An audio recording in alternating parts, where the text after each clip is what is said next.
अब भगवान ने सोचा कि क्या किया जाए।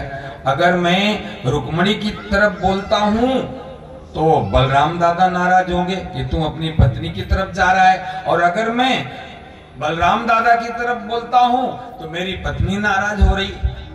और हमारे आपके जीवन में भी कभी ऐसा आता है कि इधर बोलो तो दूसरा बुरा मानेगा, दूसरी की तरफ बोलो तो पहला वाला बुरा मानेगा।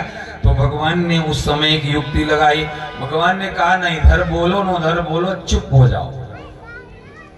और जीवन भैया कभी कभी चुप्पी बहुत फायदा करती है। अगर दोनों सामने वाले अपने हो तो एक चुप होना ज्यादा जरूरी है। तो भगवान ने चुप्पी कर ली। अब भैया चुप रहने से कहीं कहीं बड़ा फायदा हो जाता है। संत लोग एक कथा सुनाते हैं, चुप्पी से फायदा क्या होगा। एक भाई के पास सेठ जी के यहां 3 बच्चे, 3 बेटे उनके, और तीनों बेटे भैया संयोग से क्या है, तीनों के 3 तोतले। तीनों उनके जो बेटे थे तीनों के 3 तोतले, और तोतले होने के नाते किसी का विवाह नहीं हो रहा है। तीनों में किसी का विवाह नहीं, जबकि तीनों विवाह लायक हो गए।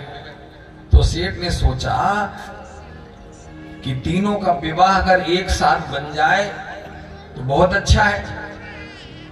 तो विवाह जिनकी लड़कियां थे उन सबको उन्होंने कह दिया कि भैया हमारे 3 बेटे हैं, उनको आप देखने आ जाओ। अगर तीनों के साथ हो गया तो अच्छी बात है, नहीं तो किसी एक का तो हो जाएगा। अब भैया तीनों को देखने वाले जो कन्या के पिता थे, भाई थे, वो देखने के लिए आ गए। अब यहाँ सेठ ने कह दिया अपने बेटों से कि बेटा तुम केवल खड़े रहना, बोलना कुछ नहीं है, अगर बोले तो फिर शादी नहीं होने वाली। अब भैया तीनों जो है सज बज के खड़े हो गए। अब देखने वाले आ गए, देखने वाले भी सामने बैठ गए। अब सामने एक देखने वाले नहीं, कई कन्याओं के माता पिता आ गए। तो उस तीनों में से देखने वाले एक बोला कि भैया जो पहले नंबर का है ये तो इतना ठीक नहीं दिख रहा है, पर ये जो दूसरे नंबर का है ये बड़ा अच्छा दिख रहा है। तो मैं सोच रहा हूँ अपनी बिटिया का विवाह इसी के साथ कर देता हूँ।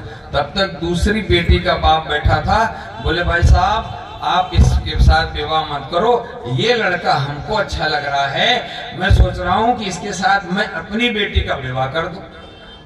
तीसरा जो कन्या का बाप था वो भी बोला कि मुझे भी दूसरे नंबर का अच्छा लग रहा है, मैं अपनी बेटी का विवाह सोच रहा हूँ इसके साथ कर दूं। अब तो भैया दूसरे की बात चल रही, पहले का नंबर कटा जा रहा है। तो बेचारे पहले वाले सा रहा नहीं गया, उसने सोचा कहीं नंबर पूरा कट जाए।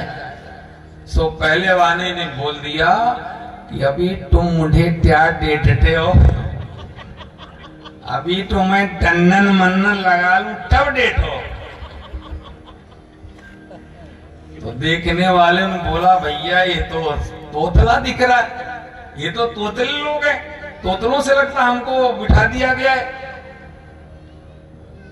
अब जब वो उस बोल गया उनको समझ में आ गया कि तो तोतले हैं, फिर तो जो दूसरे नंबर का था उसके अंदर भी आया, किसी ने तो सब गड़बड़ कर दिया, सब गड़बड़ कर दिया।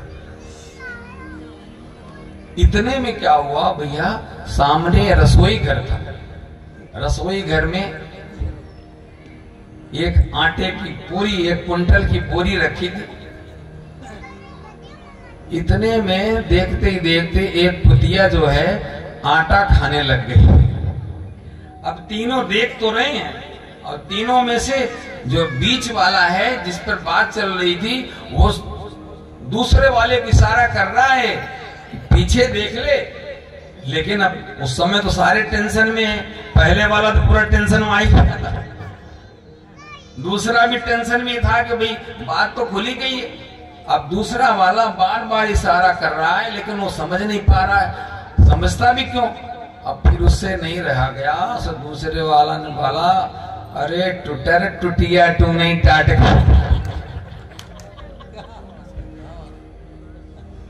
तू न टटा जा रहा है, अब तो देखने वालों ने पक्का कर लिया कि भैया ये तो हमारे साथ धोखा हो रहा था, अच्छा हो गया टुटिया आ गई।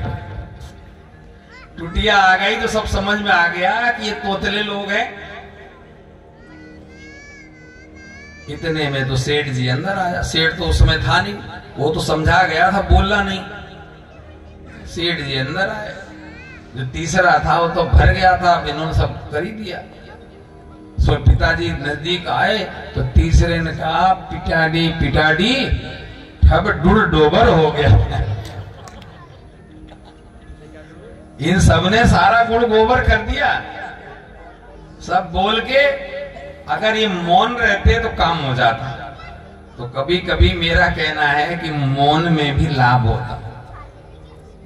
अगर घर में पति पत्नी में झगड़ा हो जाए ना, तो एक अगर मौन हो जाए सारा झगड़ा खत्म हो जाए। झगड़ा चालू कहां से होता है? उसने एक कहा तो सामने से दो आता है, उसने दो कहा तो सामने चार आता है, चार की जगह फिर 8 आता है और खेल हो जाता है खराब। तो अगर झगड़े से भी बचना है तो मौन बहुत अच्छा है। और जो अगर भजन करने वाले लोग हैं उनके लिए भी मौन बहुत अच्छा है। इसलिए आपने देखा होगा ना, बड़े बड़े बाबा मौनी बाबा होते। मौन रहने से तो एक लाभ तो होता ना कि हम किसी, और हमारी माताओं को तो ज्यादा ही लाभ होता है। मौन रहेंगे तो पहली बात तो हम बुराई नहीं कर पाएंगे किसी की, अब बुराई नहीं करेंगे तो लड़ाई नहीं होगी।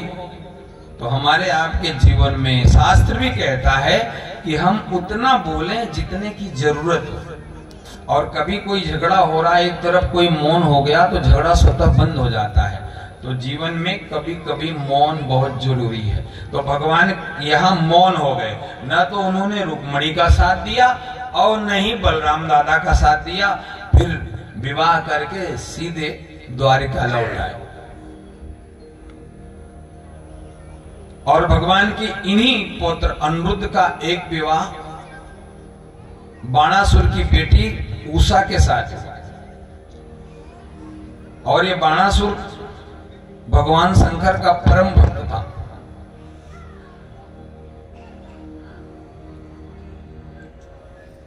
बाणासुर नहीं चाहता था कि मेरी बेटी का विवाह अनिरुद्ध के साथ हो। अनिरुद्ध को उसने अपने कैद में डाल रखा था। नारद जी गए भगवान के पास और भगवान से बोले, महाराज आपका पौत्र जो है ना बाणासुर के जेल में डला है, आपको पता है? भगवान को पता नहीं था। क्यों? क्योंकि भगवान के इतने बेटा बेटी थे, कुछ तो ऐसे खोए घूमते थे। अब हमारे पास अगर 10-5 होते हैं तो ही नहीं समझ पाते हैं कि कौन स्कूल गया है कौन नहीं गया है। और भगवान के तो इतने पुत्र, 10 पुत्र और 1 पुत्री प्रत्येक रानी से हुआ। तो आप सोचो भगवान के पुत्र, और ये तो पुत्र थे, अब पुत्र इतने थे तो पौत्र कितने होंगे। तो भगवान के हाथ ये था कि अगर कोई पौत्र कहीं चला गया तो पता भी नहीं होता था। ऐसे ही अनिरुद्ध जो है बाणासुर की जेल में डला और भगवान को पता नहीं कि भाई, नारद जी ने आके बताया कि महाराज आपका पौत्र तो बाणासुर के जेल में है। फिर भगवान ने सेना के साथ आक्रमण किया और क्या हुआ, ये बाणासुर भगवान शंकर का परम भक्त था। तो बाणासुर की तरफ से भगवान शंकर हो गए और इधर से भगवान कृष्ण, दोनों में युद्ध हुआ। और अंत में अब ये तो दोनों, भगवान शंकर कृष्ण को अपना ईश्वर मानते हैं, कृष्ण शंकर को मानते हैं, तो भगवान ऐसे किसी को मार तो नहीं सकते। सो भगवान ने शिव जी के ऊपर ऐसा बाण चलाया कि भगवान मूर्छित हो गए। और मूर्छित हो गए, फिर कृष्ण ने बाणासुर के ऊपर बाण चलाना चाहा। उसी समय भोलेनाथ की मूर्छा टूटी। भोलेनाथ ने निवेदन किया कि प्रभु आप इसको मत मारो, ये मेरा भक्त है। भगवान बोले, अरे आपका तो भक्त है पर मेरे तो रिश्ते में है, आप ऐसा क्यों सोचते हो मैं इसे मारूंगा? मैं इसे मारूंगा नहीं, मैं केवल डरा रहा हूं। फिर भगवान शंकर ने बाणासुर को समझाया कि इसके पौत्र से तू अपनी बेटी का विवाह कर दे। तो बाणासुर ने अपनी बेटी का विवाह अनिरुद्ध के साथ किया।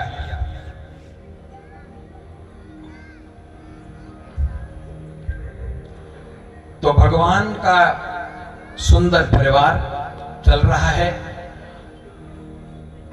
अब भगवान अपने छोटे छोटे बालकों के साथ, पौत्रों के साथ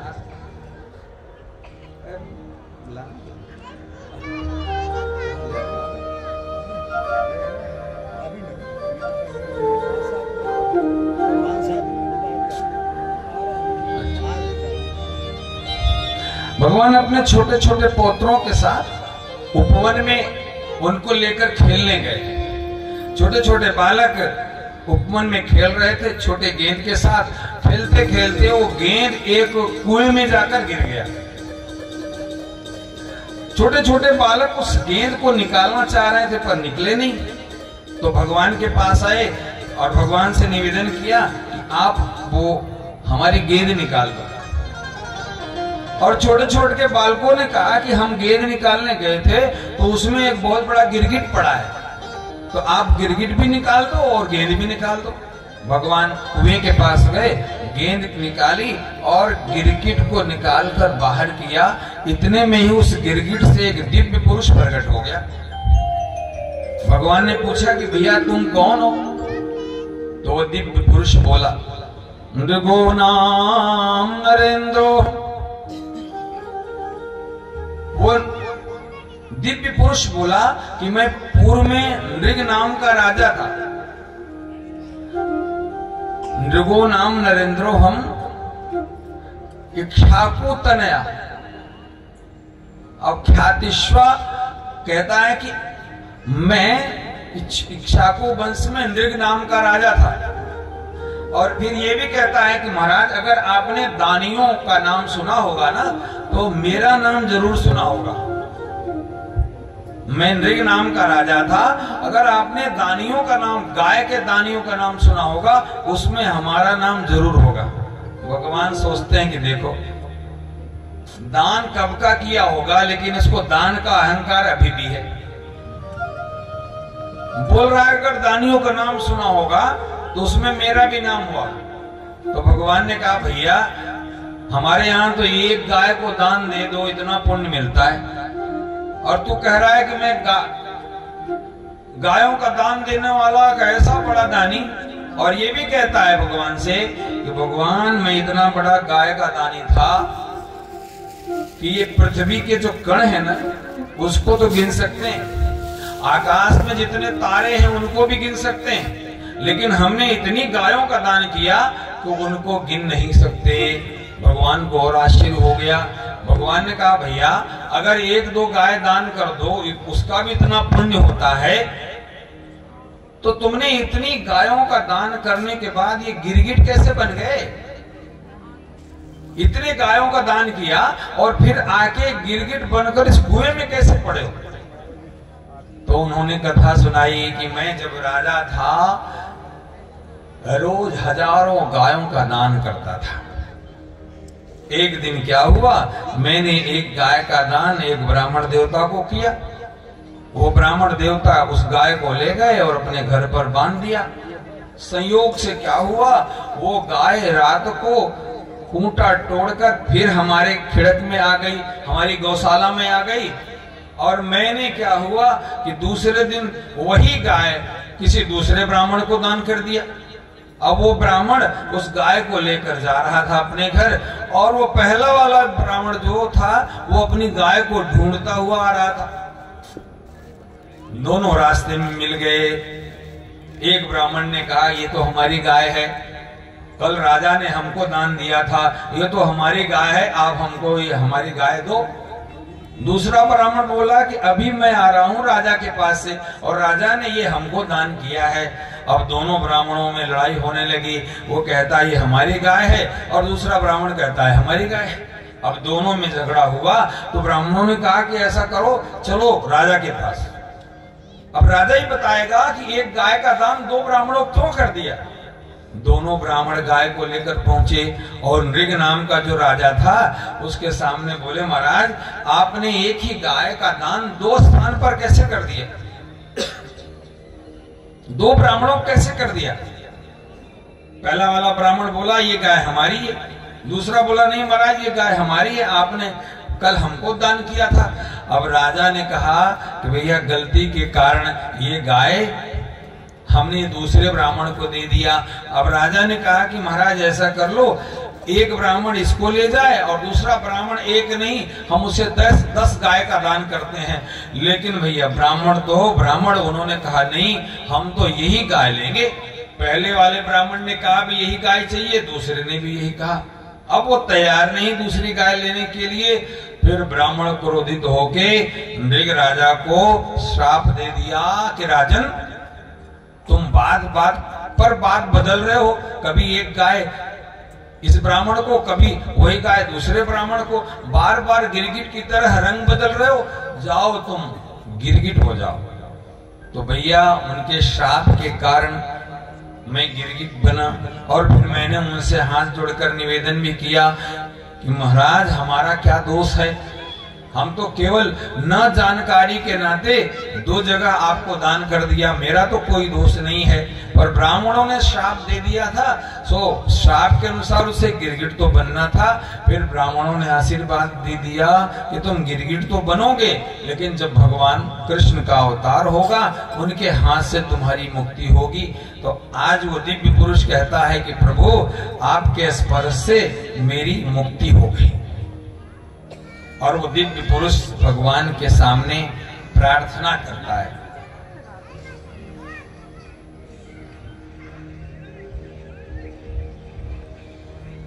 अरे जय होवे तेरी, जय होवे तेरी, जय होवे तेरी, जय हो।